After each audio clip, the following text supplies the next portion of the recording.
pagi anak-anak. Semoga kita dalam keadaan baik-baik saja seperti apa yang kita harapkan. Amin ya rabbal alamin.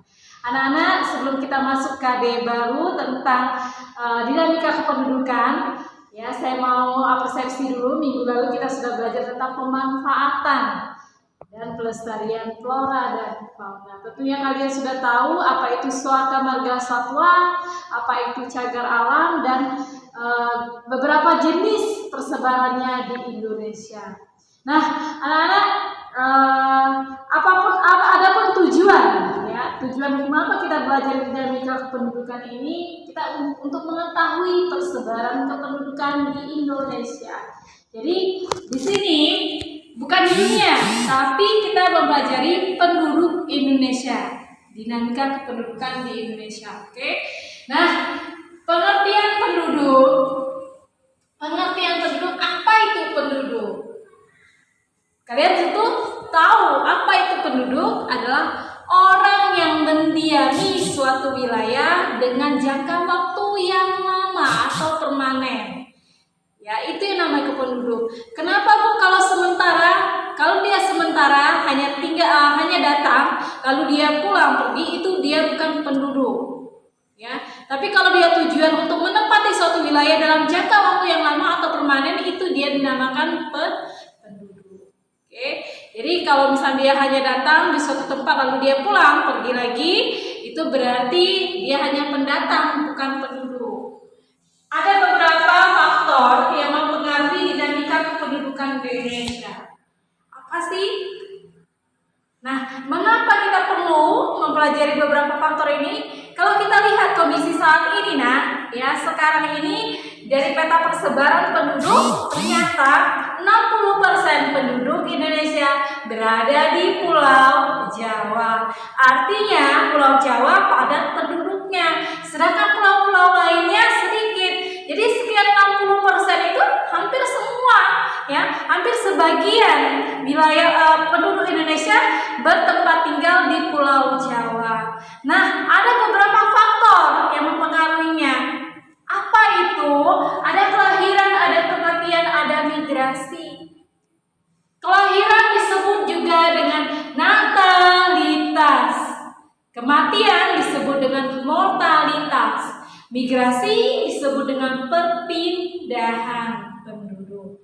Nah, kelahiran berarti orang atau bayi yang terlahir dari rahim seorang wanita usia produktif.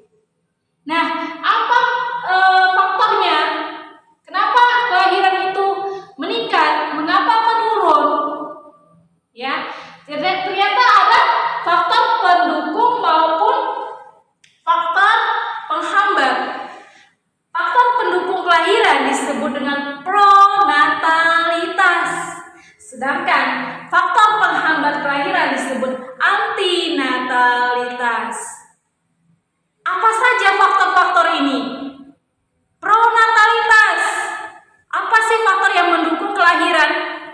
Yang pertama adalah meningkatnya jumlah penduduk yang menikah di usia muda atau pernikahan dini. Yang kedua, kurangnya kesadaran masyarakat mengenai program keluarga berencana. Ya, jadi yang ketiga, ada anggapan banyak anak, banyak rezeki. Itu anggapan orang lalu. Yang keempat, apa? Adanya tunjangan-tunjangan untuk si anak bagi pegawai negeri, sehingga apa? Sehingga mereka ingin banyak anak.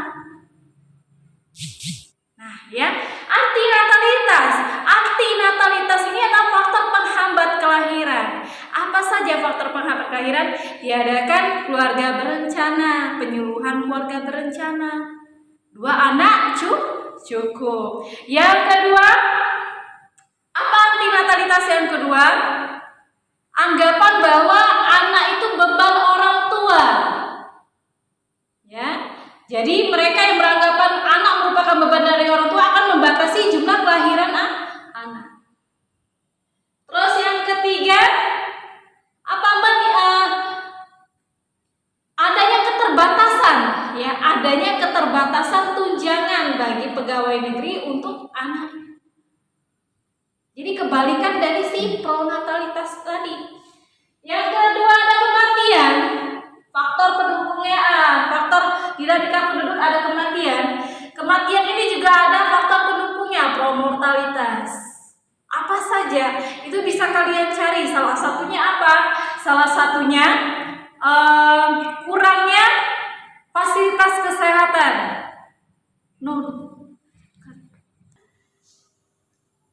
Oke, promortalitas.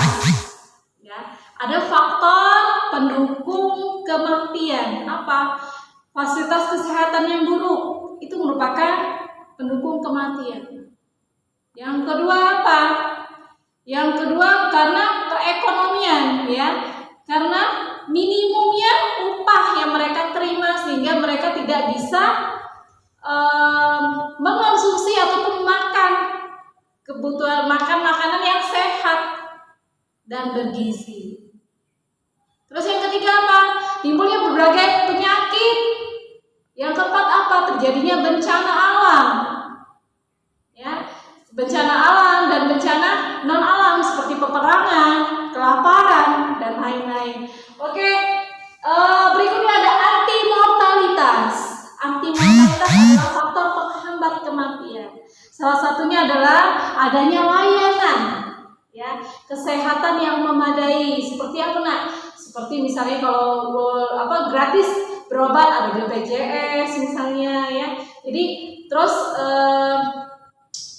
ini faktor-faktor yang seperti ini, layanan kesehatan yang seperti ini akan memudahkan masyarakat dan ini merupakan menghambat adanya kematian.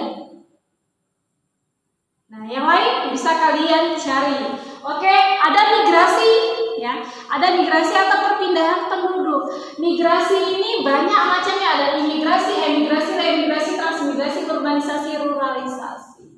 Nah, ini akan menjadi silakan akan menjadi tugas kalian nanti, ya. Silakan kalian cari nanti apa itu imigrasi, apa itu emigrasi. Nanti ya di akhir penjelasan ini nanti saya akan kasih kalian tugas. Oke. Berikutnya ada kualitas penduduk. Kualitas penduduk, berbicara kualitas berarti mutu, ya, mutu. Apa saja mutu dari penduduk ini didapatkan dari apa? Pendidikan.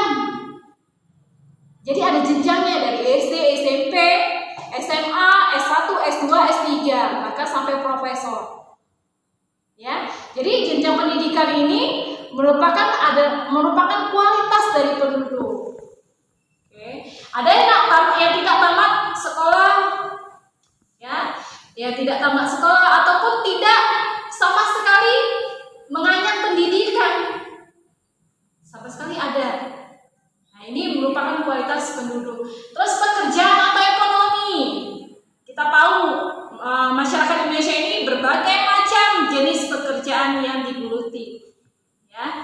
Jadi mulai dari pertanian, perkebunan, mungkin buruh di bidang jasa, ya, karyawan dan lain-lain. Ada keahlian atau skill, ya. Keahlian skill ini kan kemampuan seseorang, nah. Jadi kemampuan seseorang kadang-kadang ada yang tidak sekolah tapi dia mempunyai skill yang hebat, keahlian yang hebat, pintar melukis misalnya, atau dia cacat fisik tapi dia pintar. Ini merupakan skill, ya. Oke. Kuantitas penduduk. Kuantitas penduduk, kuantitas jumlah. Artinya kita akan mengetahui jumlah penduduk dan persebarannya. Jadi jumlah penduduk di setiap wilayah itu pastinya berbeda-beda, nah. Karena apa? Karena ada faktor ini, 3 kelahiran, kematian dan migrasi. Jadi tidak sama. Oke, ini menjadi PR kalian. Apa itu imigrasi, emigrasi, remigrasi, transmigrasi, urbanisasi, dan ruralisasi? Silakan kalian cari, ini tugas kalian ya, Naya.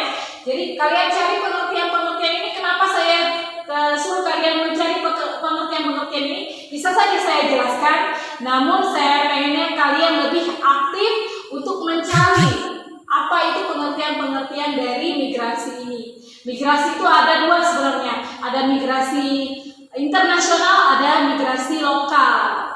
Nah, kalau internasional imigrasi, emigrasi, remigrasi.